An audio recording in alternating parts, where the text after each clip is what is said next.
Yo, welcome to TechSweep ID. Jadi di sini kita bakal bahas ya sesuai judul aja ya.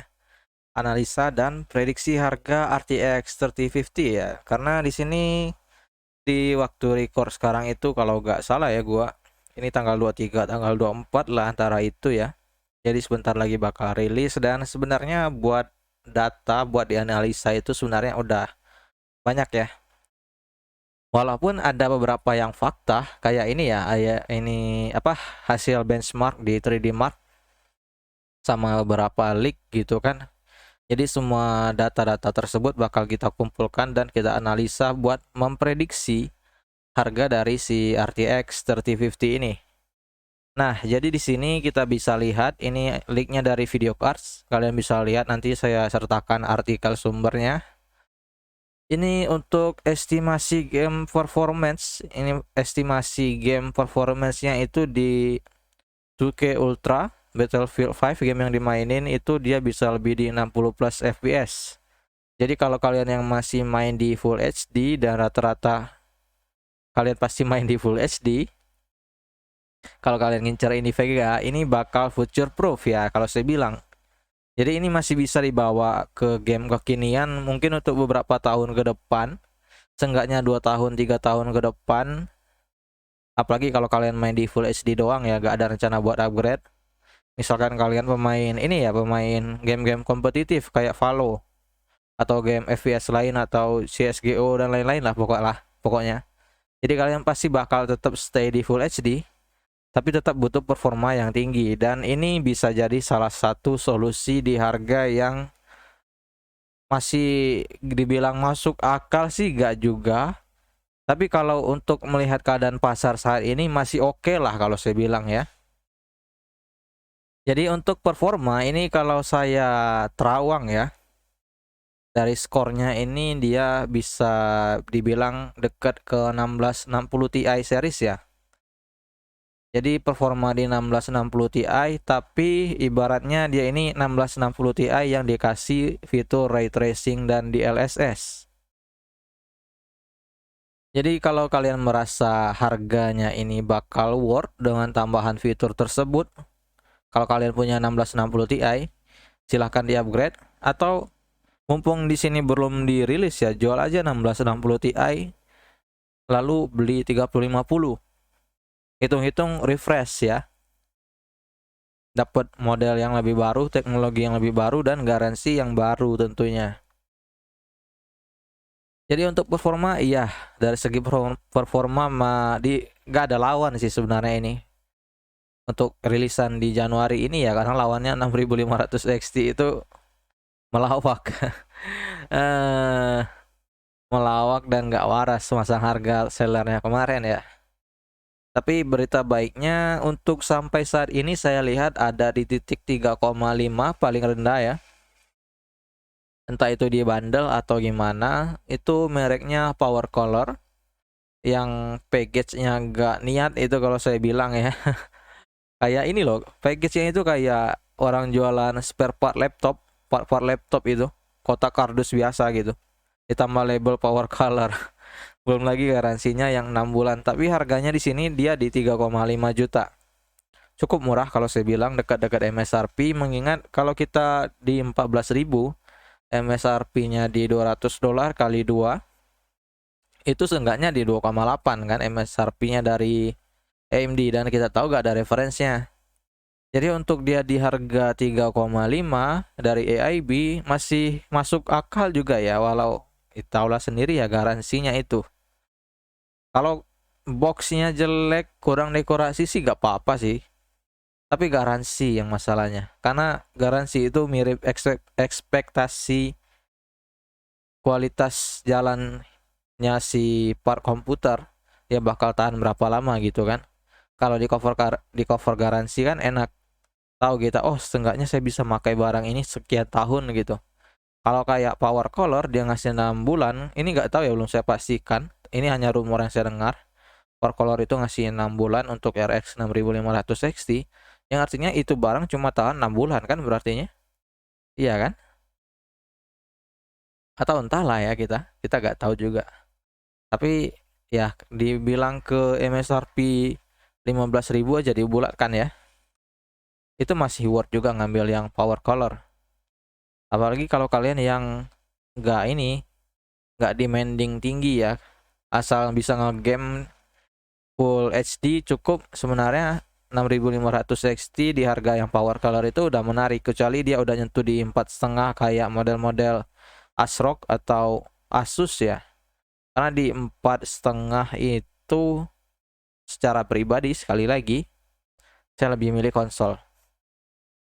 Ya, lawannya Xbox Series S, bro. Itu next gen. Kalau kita mesti bayar Game Pass, ya seberapa sih Game Pass 150K per bulan ya? Dengan asumsi kalian tetap bisa bisa beli Xbox ya, punya uang cukup buat beli Xbox. Artinya saya rasa untuk Game Pass 150K bisa lah ya.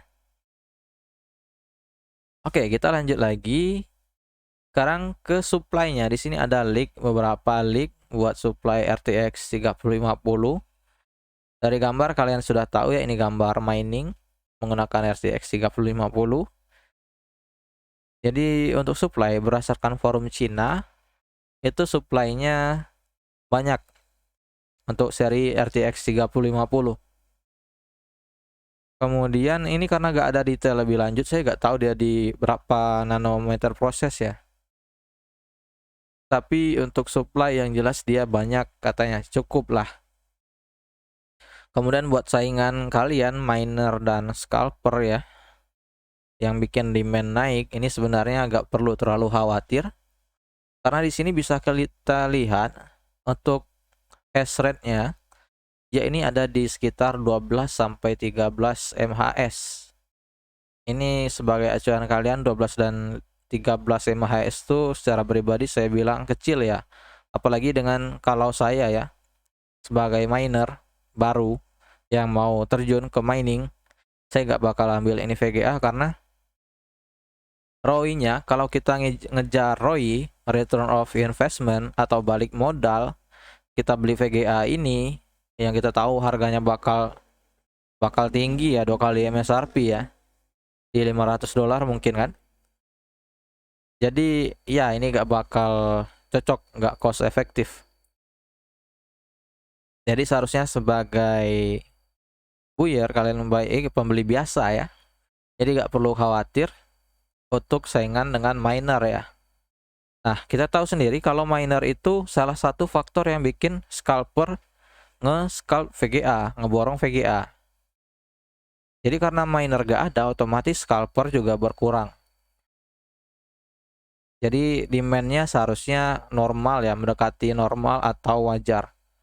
Sekarang masalahnya di sini, saingan kalian itu bukan di miner atau di scalper, tapi ada di distri dan toko. Kita berkaca pada kasus 6500 XT kemarin ya, dimana ada toko X ya, yang masang 6,6 juta yang bilangnya harga dari distri segitu. Ingat ya, dari distri segitu, distrinya Astrindo. Tapi faktanya yang terjadi di lapangan, ketika sudah rilis, dia turunin harganya ke 4,9. Kemudian karena demand-nya terlalu kecil, dan toko lain yang ikut rilis di 4,5, dia ikut juga turun ke 4,5. Itu untuk model ASRock ya. Kalau saya tidak salah ASRock Pulse ya. Jadi sesuai yang saya bilang, ini terjadi karena toko sama distri atau aktor-aktor yang berperan untuk menjual VGA ini, dia sudah nyaman di harga tinggi. Itu karena ya pembelinya mau-mau aja beli di harga tinggi, padahal dia gak worth buat dia sendiri gitu kan. Tapi dia kecuci otak dengan alibi price police kalau diskusi di grup-grup jual beli VGA mungkin. Katanya gak beretika bisnis, bodoh amat gitu kan seharusnya. Sebagai pembeli itu tujuan kalian beli barang yang terbaik buat kalian sendiri. Tapi yang terjadi di lapangan, ini mengasumsikan kalau kalian makainya cuma buat gaming ya, bukan buat kerja gitu kan. Kalau kerja ya lu butuh gitu. Jadi mau gak mau. Tapi kalau orang yang buat kebutuhan terakhir lah pokoknya, bukan primer. Ya jangan ikut-ikutan gitu kan. Yang akhirnya demand-nya naik gitu. Terus dia ngeluh sana sini, katanya harga VGA nggak berotak, naik harganya, padahal dia ikut kontribusi begitu. Jadi iya, jadilah pembeli yang pintar gitu, yang pilih barang itu yang worth ya. Nggak usah takut dibilangin kalau kalian ngasih saran ada barang yang lebih mending ke orang lain yang pengen beli barang. Itu kalau yang bilang price policy itu sih si toko mungkin ya. Atau fanboy gak jelas. Yang sekali lagi saya bilang, perusahaan atau toko itu bukan teman kalian, bre. Kalau kalian kenal sama yang punya toko, dia pengen jualan tujuannya. Jadi ya pintar-pintar kalian sih. Jadi supply kita sudah tahu kesimpulannya, ini supply-nya bakal cukup seenggaknya. Seminimalnya dia cukup, dan kalau positifnya dia bakal berlebih. Tapi mengingat dari 6500 XT rilis kemarin, itu berarti yang skip di 6500 XT bakal masuk ke RTX 3050 juga. Itu faktor yang kalian mesti perhitungkan ya.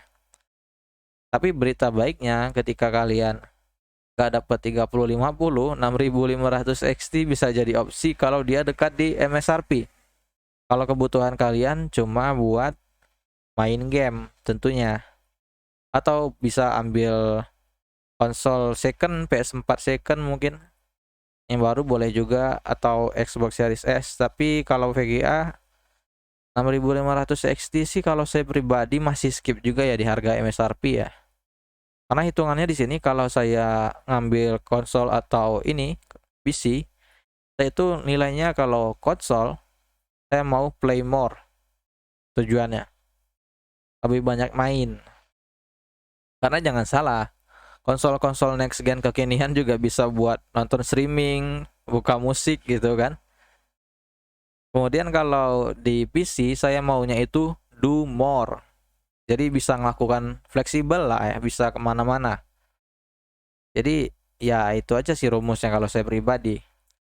Kemudian untuk harga ya, menilai dari harga, kita tahu sendiri kondisi saat ini yang nggak kondusif ya buat VGA. Jadi seharusnya ini bakal 2 kali MSRP. Mungkin nyentuh di 7 juta, di 8 juta, tapi kalau 8 juta saya bilang udah gak worth it. Mending kalian naik kasta sedikit, ambil 3060 second atau 6600 baru ya. Karena 6600 dan 3060 itu performanya lumayan deket, mendekati, saling tempel gitu kan. Kemudian nggak perlu takut ambil 6600 karena AMD kan katanya mau ambil fitur yang mirip DLSS atau apa ya. Saya lupa ya, ray tracing kayaknya ada juga. Ray tracing dari driver ya kalau saya tidak salah ya. Jadi bisa jadi pilihan juga ngambil 6600. Kalau kalian nggak masalah agak ngos-ngosan di ray tracingnya. Karena di sini performanya 3050 itu dia setara 1660 Ti, jadi kemungkinan besar dia 30% lebih lambat dari 3060. Kemungkinan besar ya, karena di sini saya belum megang fisiknya, sampelnya. Jadi iya, dia bakal di 8 juta bisa. Tapi saya rasa dia bakal di bawah 9 juta karena di 9 juta itu kelasnya 3060 dan 6600. Di 8 juta itu kemungkinan 8 dan 7 juta itu diisi sama model-model OC atau dual fan atau yang premium sampai triple fan, karena buat naikin harga produk ya dari distri, dari AIB. Jadi ya dari AIB bakal ngasih mungkin yang premium RGB gak jelas ya. Tapi secara pribadi ambil Zotac aja udahlah. Tahu sendiri kan carry hore kita di Nvidia itu Zotac gitu. Model-model dual fan ya di low profile mungkin ada di 5 jutaan atau di 4 jutaan mungkin ada kalau berharap ya. 4 jutaan mungkin itu dari sumbernya dari website Nvidia, walau kurang relevan ya. Karena di website Nvidia juga di awal-awal ketika rilis rilis 3050 dia bilang di 4,1 mulainya, tapi naik lagi ke 4,3. Terakhir kali saya cek ya, 4,3 juta. Jadi ekspektasi dari AIB mungkin dari versi low profile itu ada di 5 jutaan. Kemudian buat dual fund di 6 juta, kalau kalian dapat di sekitar 5 juta, 6 juta itu lumayan buat dibeli. 7 juta oke, asal dia versi agak premium. Kalau di 8 juta saya sarankan skip ya.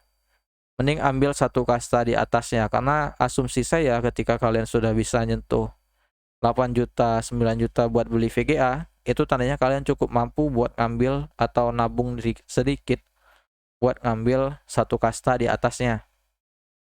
Karena untuk 3060 dan 3060 Ti itu jaraknya cukup jauh ya, 5 juta. Tapi di sini kalau dia ada di 8 juta 3050 dan 6600 ada di 9 juta, kita tahu.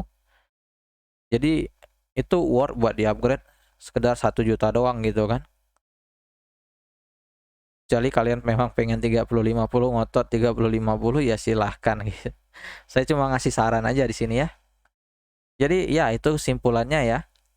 Prediksinya bakal nyentuh 5 juta seenggaknya. Yang premium bakal nyentuh 8 juta. Tapi sekali lagi kalau di price point 8 juta mending skip. Ambil satu tingkat di atasnya 6600 atau 3060 second. Kalau di 6 juta itu oke buy. 7 juta juga masih oke, walau kurang worth. Ya, mungkin batas itu aja ya. Sekian. See you next time.